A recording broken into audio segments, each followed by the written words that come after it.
I am so excited to introduce you to our co-facilitators for today. Once again, today's topic is how to build your professional brand, what it means, why it's important, and how to stay genuine. So, Laura Craven, what can I say about Laura? Laura is the vice president at Imperial Dade. Laura is also a Hygieia Executive Advisory Council member. Laura is also the former council co-chair for Hygieia, and Laura serves on the ISSA Board of Directors. What a dynamic woman. Thank you, Laura, for being here. Also, we have Shannon Hall. Shannon Hall is a firecracker, okay? That's all I will say about that. Shannon Hall is the Executive Vice President of Sales and Marketing at Dustbang.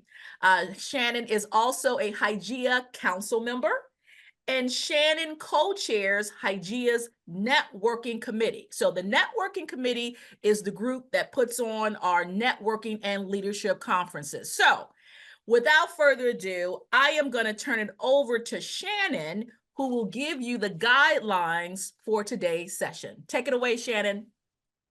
Thank you, Felicia. We are so excited to have all of you join us today for this webinar. We really want this to be an engaging session. And so for you to get the most out of it, we've got a couple of guidelines to keep us on track. So one, when we ask a couple of questions, if you could raise your hand if you want to join in and have yourself come off mute to be able to answer that. Turn your camera on. We want to see who you are and really help identify your personal brand. Make sure you're using that chat for the questions and the comments. And always, let's remember to stay respectful in our communication. And I'm going to turn that over to Laura so she can introduce some of our discussion topics for today. Sounds great. Thank you, Shannon. And thank you, everyone, for joining us. Today's competitive market can be challenging to really navigate. So personal branding isn't just a benefit, it's really become essential. It's how we set ourselves apart and how we communicate our unique value. Personal branding is a vital tool for building trust, for advancing your career, and opening up doors to business opportunities. Today, we're going to dive into 4 essential aspects of building a personal brand: defining your brand, staying authentic to that brand, communicating your strengths, and ensuring consistency. The goal of today's session is to empower all of you to craft a brand that reflects who you truly are and resonates with others. Well, then let's go ahead and jump in and get started. So when we think about your personal brand, it really is about how people speak about you when you're not in the room. How you show up really, truly does matter, and how you become memorable. So the question is, are you memorable? Today, we're going to give you some tools, some tips, and some tricks to show you how to be your authentic self and show up as your best self every day. All right, so let's start with defining a personal brand. What is it? Well, I would say that a personal brand really just helps set the expectations of how you show up for yourself and for others. When I reflect on my own personal brand, I often get told, you're always on brand. The question that I have is, what does that mean? That could be both a positive or negative. We're not really sure. But what I hear most often is people will say, you're confident, you're always prepared, you deliver on what you say you're going to do. Or that I'm always in dustbane blue or colors that are reflective of where we are today. So it's funny how your brand really does reflect on others and really how it represents yourself. My question is it a brand or is it your armor? Very interesting question, Shannon. I'll also add, just like a consumer brand, there's visuals, there's missions and values. But when you think about some of your favorite brands, it's how do they make you feel? So that's true for a personal brand as well. How do you make people feel? Are they energized when they're around you? Do they feel respected? Do they feel seen and appreciated? Or hopefully not, uncomfortable. And then I also want to talk about your digital persona, which is how you appear to others online. This has become so much more important over the last decade. It includes everything from social media posts, your social media comments, any blogs or articles that you write, any event-related content, anywhere your name or likeness appears online becomes part of your brand forever. It just lives out there forever, which is why it's really important to be thoughtful about everything you post and even everything that you engage with online. It's easy to hit the like button when you see people's posts, but give some thought to if you should before you do. That's a really great point. I think there's definitely your in-person brand versus your digital brand, and they really need to be in alignment. So we're going to ask a question of the audience here, and if you could throw your answer in the chat, that would be great. If you had one word that represented your personal brand and describes you, what would it be? All right, let's see what people are sharing. Dedicated. Like it, authentic. Linda, authentic. I agree 100%. I'm proactive, trustworthy, joyful, or a couple other responses here. Hard worker, empathetic, honest. Wow. Responsive, great. Committed, creative, genuine. Adaptable, another very important trait these days. All right, well, thank you everybody for sharing and getting started on the interactive portion. There will be more opportunities to interact as we go along. So next, I'd like to address some core elements of a strong personal brand. Number one, values. So what are your personal core values and how do they guide your actions and decisions? This might take some self-reflecting. If you like to journal, I do.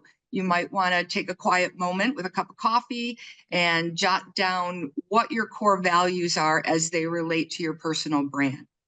Next is passion. What topics, causes, or professional activities energize you? Passion is often the big differentiator in a personal brand. I'll share that one of my passions is hosting and producing events. And that really gets me charged up. It also keeps me up at night. But when you see it all together and it comes off and people are having a great time and enjoying it, that's really meaningful for me. The next one is expertise. So what are you a subject matter expert in? What skills or knowledge areas make you unique? Another thing perhaps to write down in your journal. And the last core element is your purpose. That is the impact that you want to leave on others. And a clear purpose helps others understand your why and helps you build connections that are going to be mutually beneficial. I love these, Laura. I think all of those points are so valid. They're the elements that really exude that confidence that you have. They help you reduce stress and anxiety when you're presenting or when you have an opportunity to show up. It's a great way to also prepare for some of those tougher conversations that we have to have from time to time, or even when we talk about within our roles, it's time to do some negotiation or have our performance reviews. These are great times to think about how those core values fit into your personal brand. So another action for the audience, we're going to ask you to write down 3 words that define your personal brand's essence. This is your brand foundation and how people should remember you. Yep. So please continue dropping those in the chat so that we can get to know everyone a little bit more and the essence of your brand. Well, that one's a hard one when you start to think about what essence really means. I put down a few for myself, thinking responsive, knowledgeable, and giving were the 3 words that came to me when I think about the essence of my brand. Ironically, if I was to ask ChatGPT what it thought of my personal brand, it had different words than that. Always interesting to throw yourself into chat and see what your social media and profiles and comments have the system saying about you. All right, so Barbara has shared authentic, creative, and compassionate. And because I know Barbara, I can concur with that. Well, we have a fantastic group of people on the line today. For sure. All right, so let's move on to the next main discussion point, which is about maintaining authenticity and why it is so crucial. So being authentic is really one of your brand's superpowers. When people sense that you're being real, they're definitely more likely to trust you and want to connect with you. So the first thing you can do to remain authentic is to really know your why. And staying connected to your why is key. It fuels your authenticity and can ensure that you're comfortable and confident when demonstrating your brand through your actions. The next element is to align your brand with reality. So avoid creating a brand that doesn't reflect who you truly are just because you think it will be popular. Don't feel pressured to conform to trends or copy others if they don't align with your true self. It's not going to come through very well, and you're not going to be happy because you're going to be putting on a mask. So an example of a person in our industry that I really admire and have gotten to know is Claire Coder. She is the CEO of AntFlow. And some of you may know her. She has an unforgettable brand full of exuberance and, just humor and over the top behavior. But if I tried to replicate that, it would totally fall flat. You wouldn't believe it. And I wouldn't feel comfortable portraying that. So that's an element where Claire's got this amazingly popular brand, but it's Claire's brand. It's not my brand. Another thing to think about is not to over curate just the good. So it's always tempting to present your best moments and all your success stories, but people can connect with vulnerability as well. So don't be afraid to share some challenges and lessons you learned along the way through trial and error, or just simply screwing up.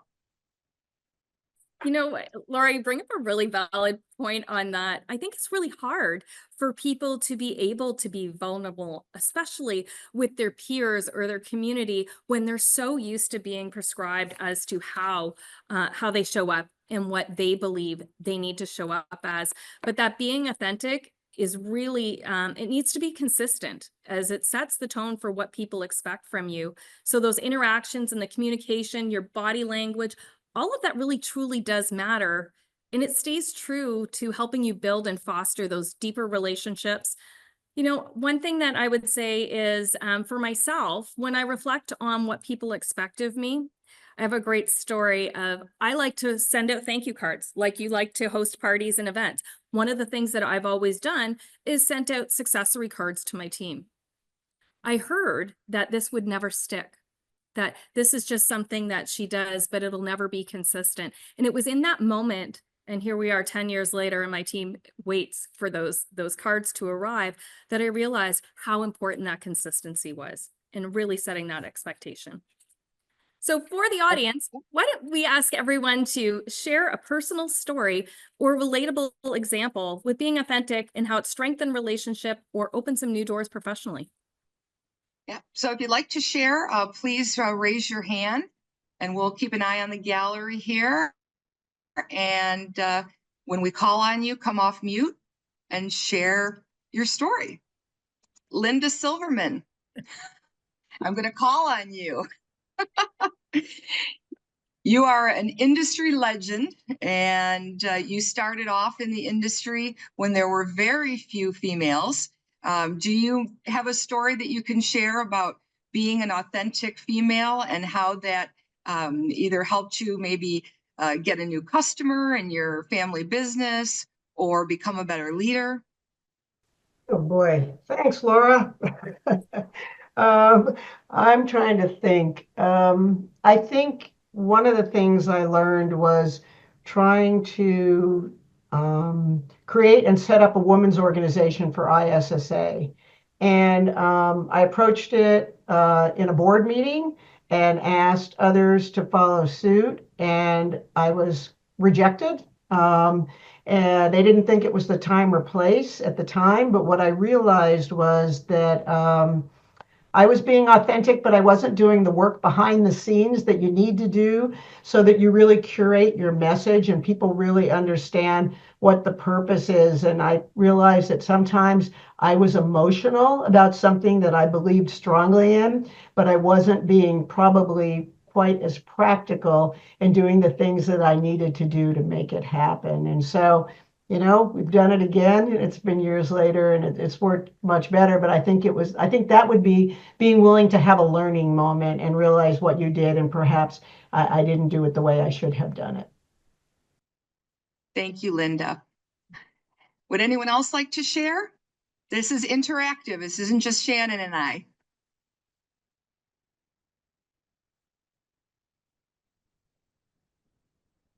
What do you think, Shannon? Should we do another random call out here? You know what? I see a bunch of folks from Imperial Date on there. And I thought I saw, oh, he's going to kill me. Phil, I did see you show up on screen, so don't hang up now. But Phil Tessier, your name went across my screen. So since you're one I know, there you go.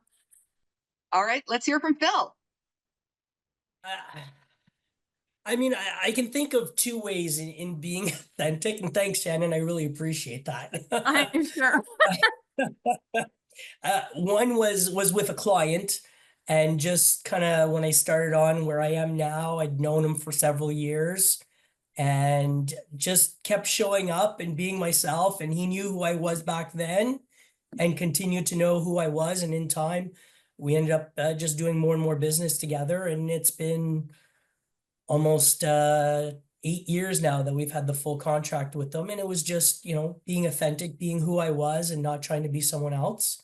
And then when I got the role that I'm in today, just having the recognition from my staff that I'm not changing the person I am. I'm still there as a support for them. And they appreciate that they can come to me as if I'm just that guy that was there for them, but at the same time respected as being their manager. Love it. Those Thank are you, some Phil. really great examples. Thank you. Well, let's talk about communicating our strengths. It's always challenging for individuals to communicate their strengths without coming across sounding like they're boastful. Or what I often hear is self-promotion really is not a great way to go.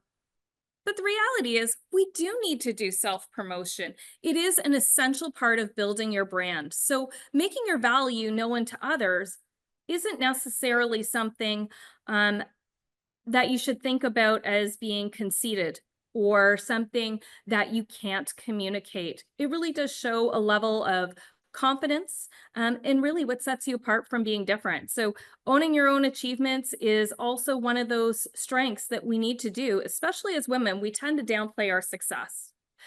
We'll dismiss our own accomplishments, and really we need to take the time to showcase them. And there's some great ways in which you can do that. Owning your strengths really does build that confidence and sets you apart. Absolutely. And, you know, if you think about in the workplace, you're behind the scenes and you're doing your thing and being productive and making an impact on your business. But your colleagues and your upline management, they've got their own stuff going on. So unless you share with them what you're working on and what you've accomplished, especially if you can attribute some numbers to that, right? Like what was the impact of the project you worked on, or the impact of your team's projects, it might go unnoticed. So when you do get an opportunity to share, make sure that you present it in a confident tone. Be assertive and choose your words carefully. Use I led or I achieved rather than passive phrases like I helped with. And, you know, try and avoid words like little. You didn't work on a little project. You worked on an amazing project. You don't have a crazy idea. You've got a brilliant idea. And it takes some time to get used to using that stronger vocabulary. Also, try and eliminate the word just from your vocabulary. It's a crutch. I fall back on it all the time. I reread my emails and erase the word just because it really doesn't have much meaning and it dilutes what you're trying to convey. Also, be concise and clear, especially when you're talking with upper management.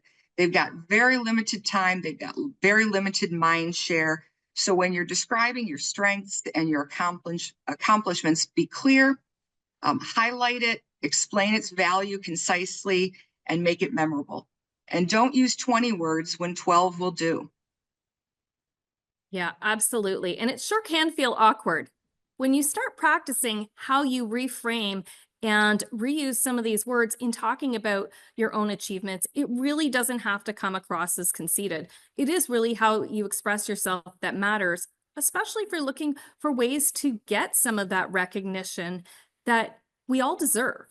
So taking some practice and looking for professional ways to do that, as Laura was touching on the filler words. So when I role play with my team and coach, one of the elements that I use is getting them to reframe their weak words, is what I like to call them.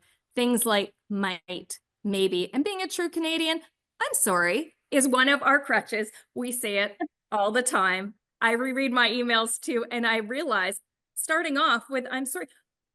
What did I have to be sorry for? I was in a meeting with another customer, but I'm sorry that I didn't have time to answer your call right in that very second. How do we reframe those I'm sorries? I might be able to do that, or maybe that'll be okay, and really have it come across as I'm confident in what I'm able to do, just as you are. So I think there's really some great opportunities for us to practice that. So we're going to ask you to take 2 minutes to craft a 30-second strength statement using your key skills or achievements. This is really your personal elevator pitch, something you can say when introducing yourself or explaining what it is that you bring as value to your team. So And we will next- hope that some of you will share your 30-second strength statement. So we'll take the 2 minutes, but fair warning, if we don't get some volunteers, we're going to start going around the gallery and calling on you. So Josie said she will, and she was going to be who I was going to call on. So that's great. Josie, if you want to come off mute. Okay, I tried. Be nice. I put 33 years with Imperial Dade, providing help and support to our valuable customers. Terrific. So Josie, as someone that gets the opportunity to work with you fairly regularly, I'm going to high five you for that, because not only do you provide exceptional service to your customers talk about you when you're not in the room for that service. So you absolutely exemplify that. Thank you. All right, I think we saw another one pop up. I just missed the chat. Good afternoon. My message would be something to the effect of, my name is Jeff Roberts. I'm the Senior Vice President of Field Sales for Imperial Dade. I've been in the industry a very long time, and throughout my career, I've been able to build long-lasting, trusting relationships with many people. I believe that my ability to connect and wanting to help others has assisted me as a leader. And also, I've been told that many people have enjoyed our interactions and helping people reach their own personal goals. And I'd be an honor to work with you, Laura, and help you, since you're on my screen. Thank you, Jeff. And Jeff and I have only known each other for a few months, but I will agree that that strength statement resonates with his personality. He has been so supportive and just a very mentor-like persona. So thank you very much, Jeff. Suzanne Trotta, you had raised your hand. Sure. Okay, so I apologize, I'm in my car, but I didn't want to miss this. I focus on building my team through empowerment and coaching constructive feedback. Excellent. Thank you. So we have a couple in the chat. I'll read one of them. This is from Linda Silverman. Her statement is, I represent over 40 years of industry knowledge and experience as a company owner dedicated to advancing my family business and women in the cleaning industry. Thank you, Linda. Excellent. And the next one came from Avery Osborne. So I'm going to go ahead and read hers. Her strength statement is, my name is Avery Osborne, and I've been in the Jansan industry for almost 6 years. I'm persistent and reliable and always willing to go the extra mile to help my customers. That's fantastic. Congratulations, Avery. Excellent. And we'll do one more from Cindy Lopez. Cindy shares that she is dedicated and experienced professional with nearly 30 years of experience in the janitorial, risk, and safety industry. My wavering loyalty, strong work ethic, and passion for excellence have been the foundation of my success As the founder and CEO of CNA Janitorial Risk and Safety Services, LLC, I'm committed to delivering top-tier solutions that prioritize safety, sustainability, and client satisfaction while fostering trust and a long-lasting relationship with every partner I serve. Well done. Excellent. I love that we're getting so much engagement on the chat. This is fantastic and exactly what these peer-to-peer sessions are designed for. And just so everyone knows, this is all going to be captured, including the chat content as well as the verbal content. So when you get the opportunity to review either the playback or the summary, you'll be able to reread and re-engage with some of this content. All right, so let's move on to our next discussion topic, which is maintaining consistency and why that's so important. Consistency in personal and in digital communications builds trust.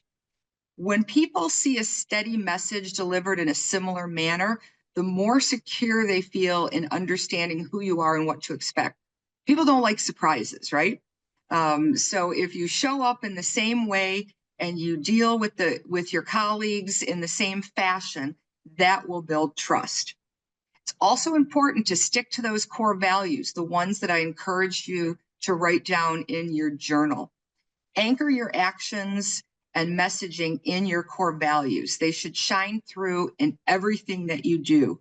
So if you're run up against a challenge or a conundrum and you're not sure how to approach the solution or what your next step should be, run it through your core values list. And I think that will give you a compass on how to proceed with that challenge. Love it. Love it. I'd also add that the visual and verbal consistency is so critically important. Everything from your LinkedIn profile, your signature lines, your email templates, and the communication that you have generally should really reflect your colors, your tone, and the images that are most consistent with your visuals, your values, and what makes your brand really recognizable. Absolutely. Whenever I think of you, Shannon, I think of enthusiasm, professional manner of speaking, and of course, bright blue. So here's a tip for everyone that I want you to put on your to-do list on one of those reoccurring Outlook messages. Take, I don't know, maybe 10 or 15 minutes every month to audit your social media profiles, audit your website if you have one, your communication platform, anywhere where your brand is visible, and ensure that your messaging, all the graphics and your tone align with the brand that you're either building now or maintaining. So it would almost be like having a personal brand guidelines document, and you run through the checklist every month or so and make sure that everything is aligned. Another tip I'll give you when you're writing email messages, don't fill in the address bar until you've completed your message and read it over a time or two. For whatever reason, sometimes when I'm working on my home PC, if I try and copy paste, it sends the message. And sometimes I wasn't ready to have the message sent. So I got in the habit of not filling in the to line until I'm 100% positive that that message is what I want to send. Because in the digital world, it lasts forever. It sure does. The other tip I'd add to that, Laura, would be looking at your LinkedIn profile regularly. Does it really reflect all of your accomplishments? Is it a resume? Or is it something that really is connected with who you are? So when people are going through and they're looking at your profile, does it really tell them your story? So I'll add to that, because you bring up a good point, on your LinkedIn profile. If you are in the market for a new opportunity, then you do need to have some of that resume style content. But if you are not, and you're really just talking about your professional brand, you can frame the resume or the LinkedIn profile content on what you do that contributes either to your organization or your industry or your community. What value do you bring? What ways do you contribute to your organization's brand awareness, profitability? How do you show up for your team if you're a leader? You can tailor your LinkedIn profile content to those types of messages rather than the more resume style. And that will help people get to know you more. Yeah, I'd also add to that, if you're really a continuous learner, I think that's probably a valued skill in the marketplace that most employers are also looking for. So ensuring that you're keeping that piece of your profile updated as you gain certificates or take additional courses, make sure that it's current and relevant and reflective of what it is that you're trying to achieve. Those small little changes can have such a huge impact. So we're putting it all together now. We've covered a variety of different pillars so far today: defining your brand, staying authentic, communicating your strengths, and really maintaining that consistency. Your personal brand isn't about creating that perfect image. None of us are perfect, but we're all real. So let's make sure that we're reflecting that honest and true, powerful version of ourselves. And I'll add that the best personal brands balance strength and likability. So aim to be both impactful and to contribute to your organizations and the industry while being approachable. And people will be drawn to your brand and they'll remember you and how you made them feel. To add to that, Laura, I think it's so important that we get feedback.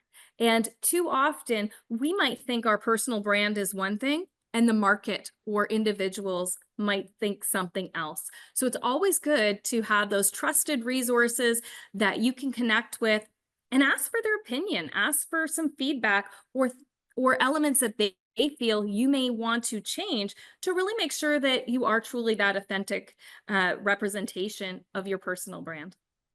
You can create a personal board of directors that That's a includes great friends and colleagues, family members, anyone that you trust to provide honest and constructive feedback. If you don't have a personal board of directors, take a few seconds right now and jot down a few names. And then tomorrow, commit to starting to build that team. You may only need to reach out to them once a year or twice a year. I have done this with Linda Silverman, who's on the line, when I had a tough decision to make, and we had a 5-minute phone call. And her being on my personal board of directors helped me work through that challenge. And I believe in hindsight, I did make a really good, sound business decision.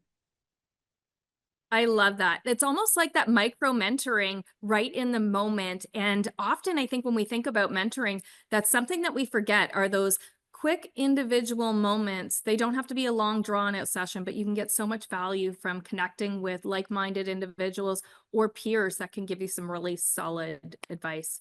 So one other thing that I would think is a great way to solicit some feedback or really reflect on your personal brand is look back on your performance reviews. What was written within your performance review and how did you put together your performance review? Recommendations that you may have received on LinkedIn. It's a good way for you to look back and see over the years, how has your personal brand developed? Is it consistent? Is something that someone had recommended you for 5-10 years ago the same thing that someone would see in you today? So I think there's a lot of ways that we can do those self-assessments and adjust them on a regular basis. And annually is a great time to do that. We are in January, so perfect time for us to go back, take a self-reflection moment and really apply that. And you can even ask ChatGPT to Yes, do. you can. Yeah, so you can go in and engineer your prompt carefully and thoughtfully, but ask ChatGPT to review all your LinkedIn profile, any of your other social media profiles. If you have a website, if you've written any thought leadership articles, and ChatGPT will do that, and fairly quickly it will report back to you an interpretation of your personal brand, and then you can fine tune or revise anything to make it even better and more authentic. Absolutely. It's really interesting to see how it's now also citing the sources where others have talked about you online that you can pull in there to really just ensure that what your brand is representing is true to what the tool is going to see and how it pulls it together. So before we wrap up, one more interactive challenge to the audience. We would love for each of you to share, and it can be in the chat, one aha moment that you are taking away from today's peer-to-peer session. And we're going to combine all of your feedback into the summary. So please, everyone, take a few minutes and drop it in the chat, and then we will be able to share that out at a later date. All right, Josie, another Canadian, responded with the sorry. I was going to say, Josie, what we need is a check sheet. For every time we say, I'm sorry, we can just put a check mark on. All right, Suzanne's going to try the Chat GPT to review her LinkedIn. Always be ready for Shannon to call on you. Phil, you should know that. Personal board of directors. Very good. Yeah, Anna, excellent. Thank you for your patience rather than apologizing. Yes, Audit those watching for the social weak media words. posts. These are all terrific. All right. Does anyone, before we wrap up, have any questions or comments in general that they would like to share with the group? So I love this. I would say, you know, when we think about what we're trying to achieve here, building your personal brand is really a journey. You need to keep on refining, learning, and growing. And together we can all accomplish more. And utilize the Hygeia network to help take the next step. Between all of the programs we have to offer, all of the wonderful men and women that you can meet throughout the organization, there's just so many resources and people that want to see everyone else succeed. Success is a team sport, not an individual, entity.